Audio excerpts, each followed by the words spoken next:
Selain ada film-film dengan action kental yang bikin tegang di akhir tahun 2023 ini, ada juga film action petualangan yang tentu bakal bikin liburan kalian berwarna men. Dengan cerita yang penuh dengan keseruan yang bisa bikin kalian nonton bareng dengan keluarga kalian gitu. Semua filmnya ini PG-13 kok, jadi masih aman lah ya. Di list ini bakal gue kasih yang seru-seru semua men. Tepatnya di 5 film action adventure terbaik di akhir tahun 2023 yang bisa kalian tonton di weekend ini. List pertama bakal gue kasih yang menarik nih, yang mana ini film futuristiknya bukan main loh, penuh dengan robot AI yang canggih dan juga tentu bakal ngasih kalian sebuah petualangan yang seru dan juga menegangkan. The Creator adalah film robot penuh aksi petualangan dalam kisah seru tentang kecerdasan buatan yang kini menjadi senjata paling ampuh di dunia men. Saat batas antara kebaikan dan juga kejahatan mulai menjadi kabur, perang antar manusia dan juga robot pun dimulai. Kini seorang mantan tentara mendapatkan misi yang sangat penting karena ia harus menemukan senjata rahasia pada sebuah robot berwujud anak kecil. Hayo, siapa nih yang udah nonton film ini dan molor duluan gitu? Cukup banyak kayaknya ya. Seperti yang kalian lihat, The Creator ini adalah salah satu film science fiction yang tentu plotnya ini terasa lama men. Dan saking lambatnya, mungkin dari sekian banyak orang yang nonton film ini merasa bosan gitu dibuatnya ya. Tapi semua itu cuma dari awal sampai pertengahan aja men. Nah, dari pertengahan nih sampai akhirnya baru udah dikasih yang seru-seru semua. Mulai dari perangnya, pemandangannya, pergelutannya, dan juga sebagainya gitu. Terlihat epic lah pokoknya ya. Penceritaan filmnya agak cukup ribet ya dan berbelit-belit men. Jadi kalian juga harus tahan ngantuk dengan cerita dari film ini men. Yang diunggulkan di dalam film ini bukan lain adalah visualnya men, yang asli gila keren banget gitu. Serta tentu bakal penuh dengan makna bagi umat manusia yang semakin kesini semakin maju dan juga semakin canggih gitu. Cukup menarik sih. Dari gue sendiri, The Creator ini adalah sebuah film science fiction adventure yang menarik banget untuk ditonton. Ratingnya sendiri ada 6,8 situs IMDb dan di Disney Plus Hotstar udah ada kok. Next yang kali ini bakal ada sebuah film superhero nih. Ada salah satu studio Marvel yang mungkin udah kalian tunggu-tunggu selama ini gitu. Ceritanya tentu bakal berpengaruh pada film Phase 5-nya MCU yang sekarang ya. The Marvels ini adalah salah satu superhero terbaru dari Marvel yang kisahnya bakal mempertemukan 3 karakter ikonik yakni Captain Marvel, Miss Marvel, dan juga Photon. Mereka bertiga ini mengikuti perjalanan untuk menyelamatkan alam semesta dari musuh yang sangat bengis. Dengan visual yang memukau, adegan penuh aksi, dan juga cerita yang seru, Marvel mampu membuktikan kualitasnya nggak mengendur lewat film The Marvel ini men. Tapi malah jadi bumerang nih, yang mana filmnya cukup agak dipaksakan dan alhasil jadi berantakan. Gue bukan fanboy Marvel ya, tapi kalau kalian lihat akhir-akhir ini Marvel terlihat kewalahan dengan film-filmnya nih. Ceritanya yang ngalor ngidul, visualnya nggak konsisten, dan masalah di belakang layar yang udah bejibun numpuknya ya, cukup agak disayangkan sih jika Marvel nggak benahi hal-hal tersebut gitu. Oke, kembali lagi ke topiknya ya, dimana The Marvel ini bakal punya ceritanya tersendiri men, yang mungkin udah cukup menarik ya digemari oleh para fansnya gitu. Penambahan karakter dari pahlawan supernya buat pendapat gue pribadi sih agak maksa ya, dan mungkin belum pas lah diperlihatkan sekarang gitu. Walaupun mungkin mereka mempertimbangkan biar sama dengan yang ada di komiknya kali. By the way, gue ngikutin komiknya jadi gue nggak tahu gitu ya. So yang suka film superhero dan ketinggalan nonton film The Marvel, tunggu aja di streaming Disney Plus Hotstar ya. By the way, ratingnya ada 5,8 situs IMDb.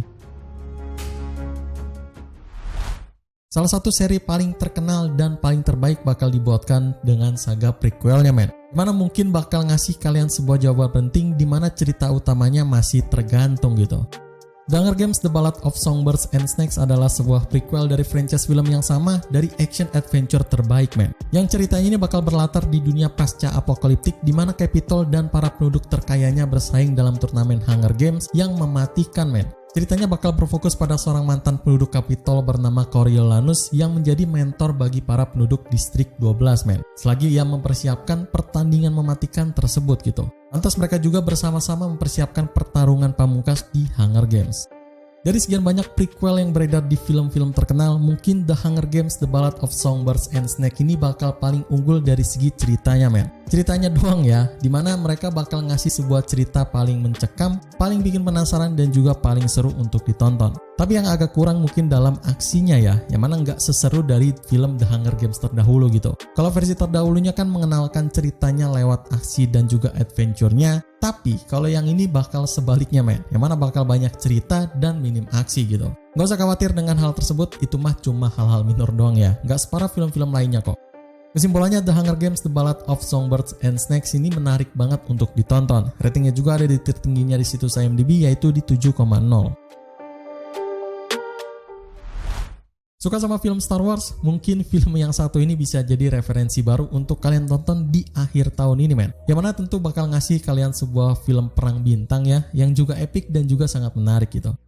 Rebel Moon Part 1 A Child of Fire ini bakal berlatar pada zaman futuristik steampunk pada pemukiman damai di tepi bulan yang jauh yang juga sangat nyaman, men. Pemukiman damai tersebut terancam oleh pasukan penguasa yang sangat kejam dan ingin menguasai semua hasil panennya di sana gitu. Kini hanya ada satu orang asing misterius yang tinggal di antara penduduk desa tersebut. Dia adalah Korra ya, yang menjadi harapan terbaik mereka untuk bertahan hidup di sana. Satu lagi film yang gua unggulkan tapi malah mengecewakan, men. Ya, Rebel Moon Part 1. Entah part 2, part 3, atau part 4 bakal kayak gimana, cuma di part satunya ini nih gue rasa udah hancur lah, men. Hilang udah kepercayaan gue ya sama film ini. Ceritanya gak punya tujuan, karakter yang gak diperdalam, dan juga plot surprise yang ternyata malah bikin filmnya ini hancur adalah pengalaman gue pas lagi nonton film ini, men. Asli entah kenapa ya si Zack Snyder ini kok bisa berubah kayak gini gitu. Padahal di DC dulu keren-keren aja ya. Well, buat kalian yang pengen nonton, mending ajak sama keluarga deh. Dan gak usah dibawa serius soal cerita ataupun plotnya gitu. Tinggal nikmatin aja ya.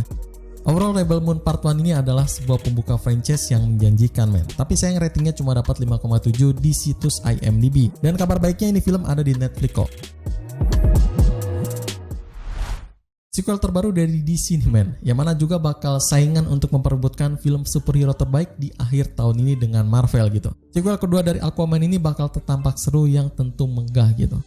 Aquaman and the Lost Kingdom ini bakal meneruskan petualangannya si Aquaman yang kali ini ditemani oleh saudara tirinya yakni si Om, dan terpaksa harus bekerja sama untuk melindungi kerajaan mereka serta menyelamatkan dunia dari kehancuran permanen, men. Kini misi Aquaman adalah harus mencari Trisula yang rusak yang mirip dengan Black Manta gitu. Sementara Black Manta sendiri menggunakan kekuatan Black Trident yang juga mistis untuk melepaskan kekuatan kuno dan jahat darinya itu.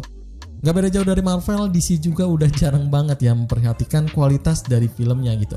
Bisa kita lihat lah dari beberapa film DC yang CGI-nya hancur parah, men. Cuma gue sih nggak kaget ya, karena kalau dibandingkan dengan film-film pahlawan super sejenisnya, entah kenapa DC selalu ada di satu bawah tingkat yang ada di film lainnya gitu. Tapi, nah kalau masalah dari segi ceritanya, gue lebih prefer ke DC, men, yang masih masuk akal lah dibandingkan dengan beberapa film yang lainnya gitu. Dan gak selalu melulu pakai kekuatan supernya ya. Cuma gue mungkin mengecualikan film yang satu ini, men, yang mana ceritanya bener-bener busuk gitu. Tapi anehnya visualnya yang malah bagus, men. Ada banyak konflik yang dihadirkan di dalam film ini yang mana objektifnya bukan hanya satu tapi ada banyak gitu. Otomatis kan bikin para penontonnya pusing lah ya. Tapi meski demikian, penampilan dari Jason Momoa sebagai Aquaman tetap mendapatkan pujian yang maksimal, men. Dia berhasil menumbuhkan karakter Aquaman menjadi karakter dia yang memang ikonik banget gitu.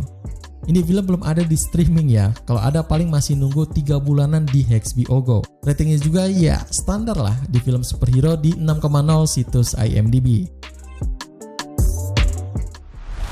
Mungkin itu aja rekomendasi 5 film action adventure terbaik di akhir tahun 2023 yang bisa gue kasih di hari ini. Film mana nih yang menarik untuk kalian tonton di akhir tahun ini? Silahkan komen di kolom komentar di bawah ini ya. Like video ini jika kalian suka dan juga share ke tongkrongan kalian biar pada tahu nih film apa aja yang baru di bioskop. Support terus gue untuk ngasih segudang rekomendasi film seru lagi dengan cara gabung membership di dalam channel ini. Sekian untuk hari ini, gue Arif pamit undur diri. Selamat menonton and see you in the next film.